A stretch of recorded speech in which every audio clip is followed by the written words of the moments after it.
ህይወታችንን የሚቀይር የቢዝነስ አይዲያ ፊት ለፊታችን ሲመጣ ለምንድነው ብዙ ሰዎች ሳይጀምሩት የሚቀሩት? ችግሩ የገንዘብ ማጣት አይደለም፣ ኦር ደግሞ የስኪል ማነስም አይደለም። በጣም ብዙዎቹ የሚፈሩትና የሚሸሹበት ዋነኛ ምክንያት በጣም የሚያስፈራቸውና ሰዎችን ከቢዝነስ የሚያሻቸው ነገር ይሄ ስራ ለብዙ ዓመታት ይዘልቃል ወይ የሚል የተሳሳተ የሆነ ስጋት ነው። ነገ ቢዝነስ ቢቀየር ምን እሆናለሁ፣ ምን ላይ እወድቃለሁ በሚል የተሳሳተ የሆነ ስጋት ብቻ ብዙዎቻችን የምናገኛቸውን ጥቅሞች ወይም ደግሞ እንጠቀምባቸው የምንችላቸውን እድሎች ስናሳልፍ ይታያል። ዛሬ ይህን አስተሳሰብ ሰብረን ወደፊት የምንራመድበትና ጥቅም የምናገኝበትን እንዲሁም ደግሞ ፍርሃታችንን የምንሰብርበትን ሚስጥር እንነጋገራለን።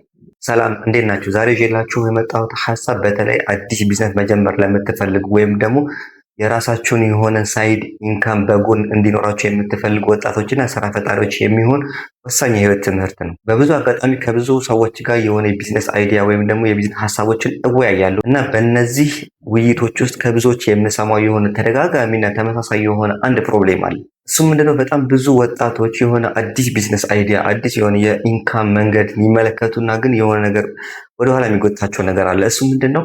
ይህ ቢዝነስ ለሚቀጥሉት 5-10 ዓመታት ይኖራል፣ ከ2-3 ዓመት በኋላ ፌድ አያደርግም ስራው ይላሉ። ግን አንድ ልናውቅ የሚገባ ነገር በዚህ ምድር ላይ ዘላለማዊ የሆነ ምንም አይነት ቢዝነስ አይዲያ ቢዝነስ ሀሳብ የለም። አንድ ነገር ለብዙ ጊዜያቶች ወይም ደግሞ ለዘመናት ይቆያል ብላችሁ የምታስቡ ከሆነ ስለዛ ነገር ያላችሁ አመለካከት የተሳሳተ ነው ማለት ነው። ስለዚህ ዛሬ ይህን አስተሳሰብ ሙሉ ለሙሉ እንቀይረዋለን። ነገሩ ይበልጥ ግልጽ እንዲሆንን እስኪ አንድ ምሳሌ እንመልከት። ለምሳሌ የሆነ ሰው የክብደት መጠን ለመቀነስ ወደ ጂም ቤት ይሄድና ከፊትነስ አሰልጣኙ ጋር ይነጋገራል እና ስፖርት መጀመር እንደሚፈልግ ይነግረዋል። የፊትነስ አሰልጣኙ ደግሞ ምን ይለዋል?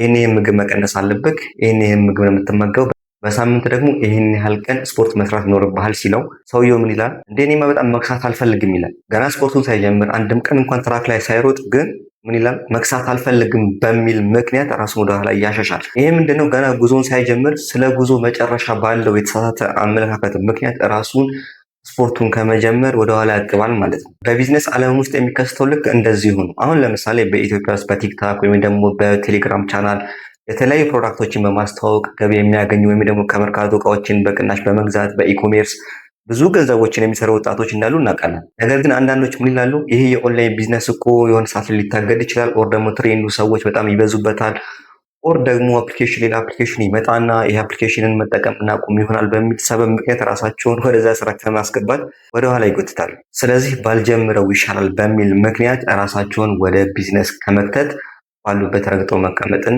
ይመርጣሉ ማለት ነው። እውነታው ግን ምንድነው? በቢዝነስ ህግ ውስጥ ማንኛውም አይነት የገቢ ምንጭ የሚፈጠረው ገበያ ውስጥ ባሉ ክፍተቶች ወይም ደግሞ አርቢትሬጅ ምክንያት ብቻ ነው። በአንድ ገበያና በሌላ ገበያ መካከል ያለውን የእውቀትና የኢንፎርሜሽን ክፍተት ተጠቅመህ አንተ የራስህን ገቢ ማምንጨት ነው የሚጠበቅብህ። በጊዜ ሂደት ግን ብዙ ሰዎች ያን ክፍተት ያውቁትና ወደዛ ስራ ይገባሉ። ያንተም ትርፍ ይቀንሳል። ይሄ የገበያ ተፈጥሯዊ ህግ ነው። አንድ የቢዝነስ አይዲያ ለ2 ዓመት ወይም ደግሞ ለ3 ዓመት የሚሰራ ቢዝነስ አይዲያ ልታስቡ ትችላላችሁ። ግን እናንተ ለ2 ዓመት ነው የሚሰራው ወይም ደግሞ ለ3 ዓመት ነው የሚሰራው ብላችሁ መተው ይሄ ብልህነት አይደለም። የዓለምን ትልልቅ ኩባንያዎች ብንመለከት እንኳን ከዛሬ 200 እና 300 ዓመት በፊት የነበሩ ቢዝነሶች አሁን ላይ ጸንቶ የሚቆሙ የሆኑ በጣም በጣት የሚቆጠሩ ኩባንያዎች ናቸው። ከዛ ውጭ ያሉ አብዛኞቻቸው ቢዝነሶች ለውጡን መቋቋም የቢዝነሱን ሂደት መቋቋም ከብዳቸው ከገበያ የሚወጡ በጣም በርካታ ናቸው። ስለዚህ እናንተ ቢዝነስ በአጭር ጊዜ ክፍተት ላይ የተመሰረተ እንኳን ቢሆን ችግር የለውም። ጀስት መጀመር፣ ከዛ በኋላ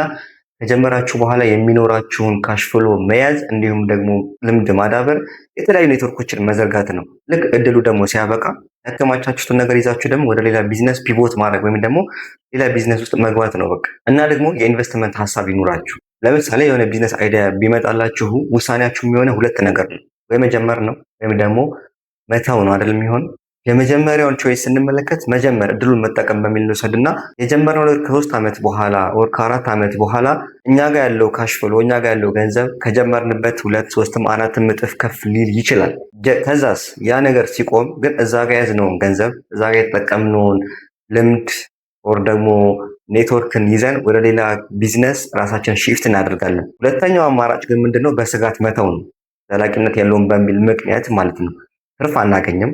ያለን ብር ጀስት በዲቫሉዌሽን ምክንያት ይቀንሳል። እንዲሁም ደግሞ ቀጣይ ከዛሬ 3 ዓመት ምንድነው የምናስበው ምንድነው? ሌላ ሰበብ መደርደር ይሆንብናል ማለት ነው። እዚህ ላይ ብዙ ሰዎች ይሳሳታሉ።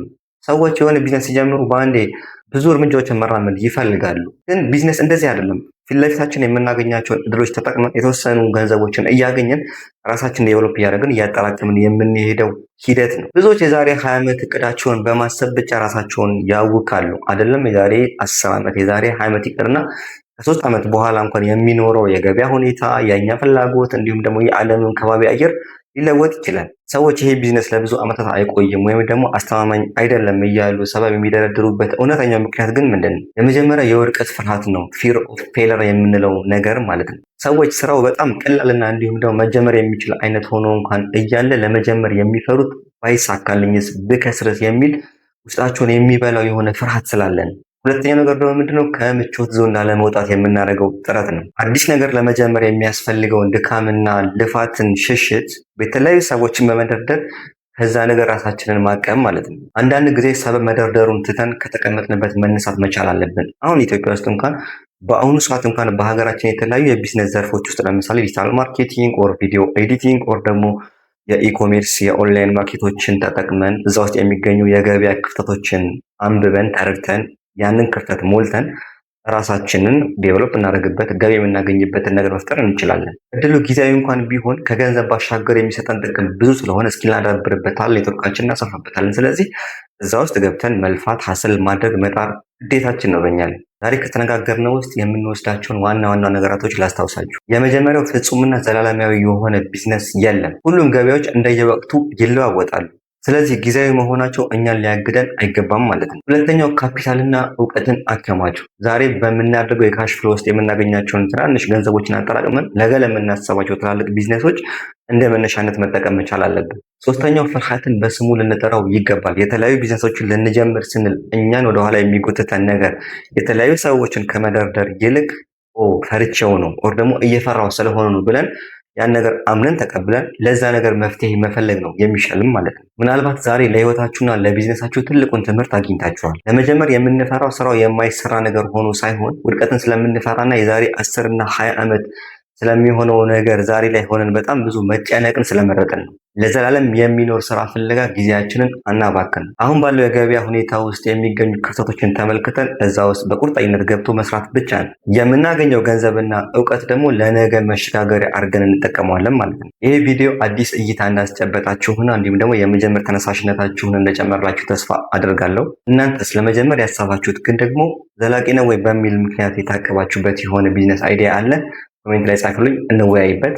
ቪዲዮ ላይክ ማድረጋችሁን እንዳትረሱ፣ ለወዳጆቻችሁም ሼር አድርጉት። እንዲሁም ደግሞ ሰብስክራይብ በማድረግ የቤተሰባችን አባል ይሁኑ። በቀጣይ በሌላ ቪዲዮ በሌላ ሀሳብ እስከምንገናኝ ድረስ ቻው፣ መልካም ጊዜ።